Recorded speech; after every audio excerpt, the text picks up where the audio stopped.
Hi everyone, in this video I want to do a little walk down through memory lane and share with you guys how I got started selling on Amazon and share with you collectively how I did over $4 million in sales. If we haven't met already, my name is Justin and I am an e-commerce entrepreneur. I sell on Amazon, Walmart, my own Shopify store, and other major third-party marketplaces. I did some digging through my emails and I saw that my first Amazon sale ever was in May 2009, where I sold a copy of Principles of Economics 4th edition. Now in 2009, I was a sophomore in college at the University of California, Merced. And part of the college experience is the buying of textbooks. Now these publishing companies, they release new editions of textbooks every few years so that they can continually sell a newer edition to make more money. These textbooks are really expensive and you have a couple of options of how you want to buy and sell your textbooks. You can buy it at the college bookstore for a very high marked up price. And at the end of the school year, you can sell it back to the bookstore at a much lower discounted price. Or you could, use this new company called Amazon, and you could buy your textbooks there at a much cheaper price than the college bookstore. And you could also sell your used textbooks on Amazon to try to salvage as much value as possible. And the sales price on Amazon for these used textbooks was I want to say maybe 30% higher than what the bookstore at the college campus would offer you. And so at the end of every semester, I would take all of my used textbooks and I would sell them on Amazon and try to recoup as much value as possible. That began my first taste of selling on Amazon. And while I initially began just selling my own college textbooks, I eventually, offered my services to my roommates and other friends as well. And so that kind of became a small side hustle for me. Now this is back in 2009 when I was in college, and I never ended up really touching Amazon again from a sales perspective until much later on in my life. Fast forward to 2014, I was working for a Silicon Valley tech company here in downtown San Francisco.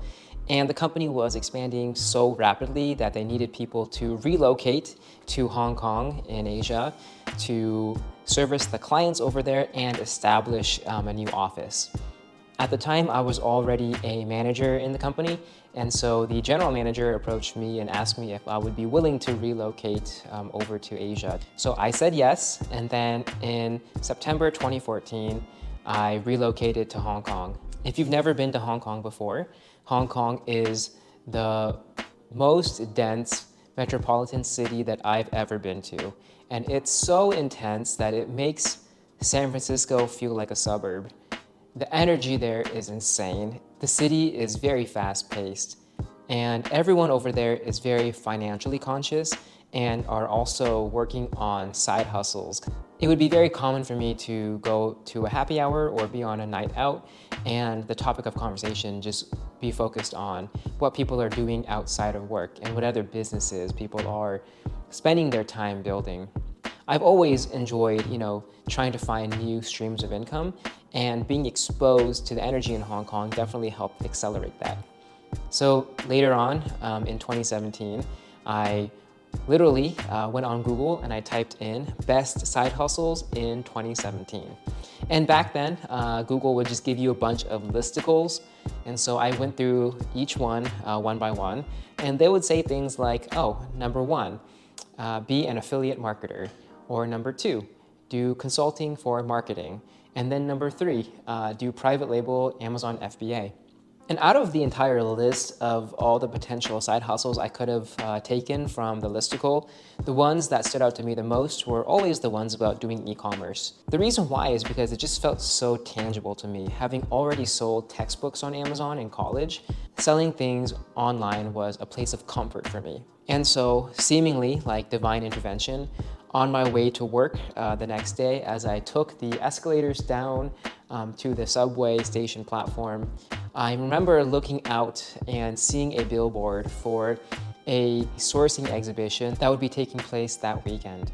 And I went to the sourcing exhibition. I had Viral Launch installed on my iPad, and that began the inception of me walking to booths and meeting suppliers that work for factories across the border in China. I ran the products through my iPad on viral launch, and that was the inception of my first private label product. Living in Hong Kong was strategic at that time. I was not only in the same time zone as the factories, so I was able to communicate with them pretty easily, but also being right across the border in Hong Kong meant that I could receive and send samples back to the factories very quickly. I remember spending so much time doing research on what my first product would be, and I definitely had analysis paralysis. Because looking back at 2018, this was like the golden era where everything that you sold on Amazon just worked, and it sold hundreds and thousands of dollars. And I feel like I definitely squandered that period by being too much in my own head and doubting the numbers and running them and rerunning them and not really taking action when I should have. By 2019, my first product listings were up. I started the year with 2 SKUs and ended the year with 14 SKUs. Now, obviously 14 SKUs is a lot, so a lot of these were like variations of like a parent product. I only had 4 parent SKUs, but of those 4 parent SKUs, I had a total of 14 variations, hence 14 total products. And the total revenue I did in 2019 was $83,000.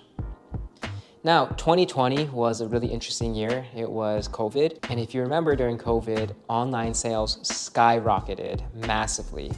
Total revenue in 2020 was $702,000. That's more than a 10x from the year before.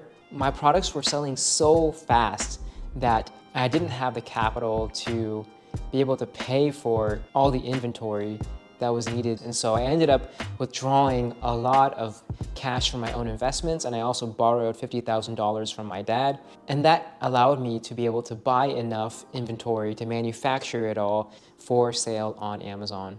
Because I used all my capital to reinvest in these products that were flying off the shelves, I didn't have as much capital to invest in more SKUs. And so I only launched 2 more SKUs in 2020. In addition to that, I started looking at the North America Remote Fulfillment Program, where I could easily just flip on a switch and begin selling my products in Canada and Mexico. So that also led to the growth in sales in year 2. Out of the $702,000 in revenue that I did that year, my net profit was $143,000. And now that I was making that much money, it gave me the confidence to quit my full-time job and do Amazon full-time, not as a side hustle, but as the main focus. So I submitted my letter of resignation in October 2020, and from that day onward, I was a free man. And man, can I tell you that as relieving as that might have felt, I ended up feeling the exact opposite, of feeling the weight of the world on my shoulders, knowing that from then on, my own success and own failure is completely up to me, that without putting in the effort, I might not make another sale ever again. And I think that's one thing that isn't spoken on enough in entrepreneurship. There is so much pressure on you because you are the master of your own destiny in a way, and that nobody is coming to save you. And living life with that pressure constantly lingering over you, even when I'm like hanging out with friends and spending time with family, like that constant reminder that I need to do more and that the next sale is not guaranteed still lingers over me. And so while I entered 2020 with both a full-time job and a side hustle, I ended up leaving 2020 with just one job, focusing on e-commerce. 2021 was the best year I've ever had in e-commerce, where I did $799,000 in revenue. We are still in the era of COVID sales, so everyone was purchasing things online. I still had trouble keeping product in stock. And even though this was my best year of doing almost $800,000, I know that I could have easily cleared $1 million that year if I had not encountered one of the biggest issues I've ever experienced in my entire business. And that's an IP complaint that I received in Q1 of 2021. I received an IP complaint on my best-selling product, and that caused the listing to get removed from Amazon for about 3 months during the peak season of sales for this product. And this was also kind of a dark time for me because my sales had literally fallen off a cliff after I was riding on cloud 9 from the 10x in sales that I talked about in 2020. I'll talk more about this and break it down in another video, but in 2021, I ended the year on a high note, doing $800,000 in sales. Similar to 2020, I was so strapped for cash in being able to keep up with the demand of my products. And so I still had no capital to invest in new products. And so what I did instead was I just decided to expand by selling my existing products in the European Union. Now, the EU has a similar product to North America remote fulfillment, where you can store all of your inventory in the UK and then you can sell across all the EU countries pretty easily with the flip of a switch. And so I turned that on as well, and I began selling my first products in all of the EU countries. 2022 is where things started to go badly for me in the e-commerce space. If you never imported from China before, 2022 is when shipping costs increased significantly. Before, in 2019, before the pandemic, I could import a full 40-foot container from the port of Shenzhen in China to the port of Long Beach in California. That would cost maybe $5,000, $6,000. But starting in 2022, the price of shipping these containers increased dramatically, that by the end of the year, it cost $23,000 to ship one container, when just a few years before, it only costed $5,000. So the increase in shipping price ate into my margins significantly. In addition to that, I think a lot of the factories in China got smarter, so they began selling on Amazon themselves. And for many of these products that kind of are generic and look the same, so as these factories began to sell on Amazon, they could sell at a cheaper price than me, and I wasn't able to keep up with them in lowering my price to stay competitive.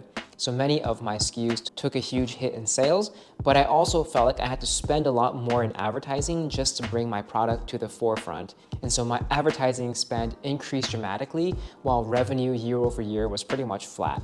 Total revenue in 2022 was $731,000. Year 5 of the company, 2023, was essentially just a repeat of the previous year, where container shipping costs continued to increase and the competition on Amazon continued to increase as well. You can imagine that because of all this, I had to cut out some SKUs that were no longer profitable. And even if they were profitable, my margins were being squeezed. And this is when I began to get scared. Revenue actually dropped year on year to $628,000. During this time, I tried launching 3 more products, and of those 3, only one had like mediocre success. And at this point, I knew that the golden age of private label was over, and I knew that if I wanted to continue selling on Amazon, I would need to pivot into something new. This realization was pretty tough because I had built my identity on being this successful entrepreneur doing e-commerce. But knowing that I had to gut so many of my SKUs that were no longer profitable, that I tried launching more SKUs that didn't really work out well, was a huge shock to my system. At the same time, my girlfriend at that time really wanted me to move back to the US. And so in May 2023, I officially closed my chapter in Hong Kong after 9 years and then moved back to the United States. Back here in the Bay Area. In 2023, I also began seeing a lot of arbitrage content on my Twitter feed. A lot of it is from Miles, where he talked about, finding Nike shoes on Dick's and then selling them on Amazon for a quick flip. And because, my margins were getting hit and my revenue was shrinking, I decided to try my hand at doing arbitrage. And because I was now physically back in the United States, it was easier for me to buy products, have it shipped to my parents' place where I was staying at the time, and then prep it and send it out for outbound shipment to an FBA warehouse. If it were not for arbitrage, I think my revenue would have shrank by like 40% year on year. But because of that, I was still able to do $628,000 in revenue. So arbitrage kind of saved me that year. And so I'm super grateful to arbitrage for what it did for me during that time in my life. In 2024, that's when I began to kind of learn more about wholesale and begin to try my hand at it. Perhaps this was another instance of divine intervention, but one day I was just scrolling through my Twitter feed and I ended up seeing the very first episode of the Ecom Unlimited podcast. which is hosted by Kaj and Josh. And they talked about their journey of how they started doing e-commerce, doing private label, and how they pivoted to arbitrage and how they're now doing wholesale. And it reminded me of my own journey so much that it really encouraged me to look at wholesale as well. Now, obviously, I appreciated doing arbitrage, but I quickly realized that it wasn't something that I wanted to do forever. I really hated the aspect of arbitrage where you constantly need to be on the hunt for discounts, for promotionals, that you're getting all these newsletters in your email inbox every single day, that you need to constantly be browsing these retail store websites and copying and pasting information into Seller Amp and to be looking at Keepa charts. And it just felt like you're constantly on the hamster wheel, unable to get off, because once you get off, then your leads dry up and then so does your revenue. And so I thought that looking into wholesale would be a good next step for me. Around springtime, I again was scrolling through Twitter, common story, and I saw that Kaj tweeted that he is a coach for the wholesale network and was offering to onboard new members. And when I saw his tweet, I was like, hey, I remember you from that Ecom Unlimited video, and we have almost the exact same story doing private label and then transitioning to new business models. He gave me the confidence and assurance that I could do wholesale and I could do it well. And so I ended up paying for the course for the wholesale network and joining their program, which was the very first course that I ever paid for. And I can't believe that I'm saying this, but I've done, at this point in time, millions of dollars in revenue on Amazon doing private label, and I never paid for one course. And coming from that to kind of like humbling myself as a student, knowing that I need to pay for course information to acquire knowledge that I don't already know, was a really interesting experience for me. And so I said, yes, sign me up for the program. I ended up joining the wholesale network later that year. Around June time, I was on vacation in Bali with my friends.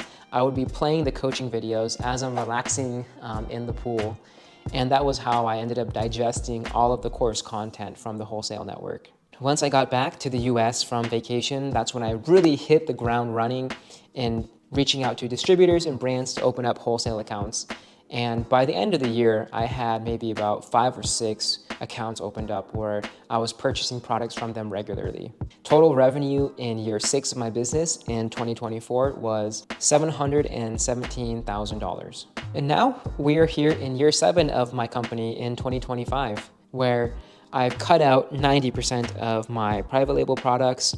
I've eliminated arbitrage completely from my business model, and I'm focused predominantly on wholesale. Collectively, in my journey of e-commerce, from the beginning of my company in 2019, making my first sale back then, to where I am today, I've done a total of $4,050,561 in sales. As I'm looking back on this journey of e-commerce and seeing that I did over 4 million in sales, honestly, that just really blows my mind. I didn't even know that I did that until I researched the numbers for this video. I mean, I can't believe that I quit my job in 2020, that I did $700,000 in revenue that year alone with $143,000 in profit. I went from being this kid in 2019 of being scared to wire transfer a factory in China like $3,000 for my first set of inventory over Alibaba to now placing POs that cost $70,000. Entrepreneurship has definitely been the toughest thing that I've ever done in my entire life. And it's pushed me to my limits in terms of being able to handle stress, being able to deal with all the risks that you're taking on, dealing with being responsible for payrolls for employees. And I can't say that I necessarily handle the stress well. I don't know if I've gotten better with handling stress, or maybe I'm just used to it. And so here I am now in 2025, where I still haven't clawed my way back to my previous all-time high revenue figure, but I am cautiously optimistic on the current trajectory of my company in doing wholesale. I've only been doing wholesale for a year, and now it's the main revenue driver of the company. And if I've accomplished this much in just 1 year, who knows what I can accomplish, 3 years or 5 years down the line. And I guess that's where I'll end this video.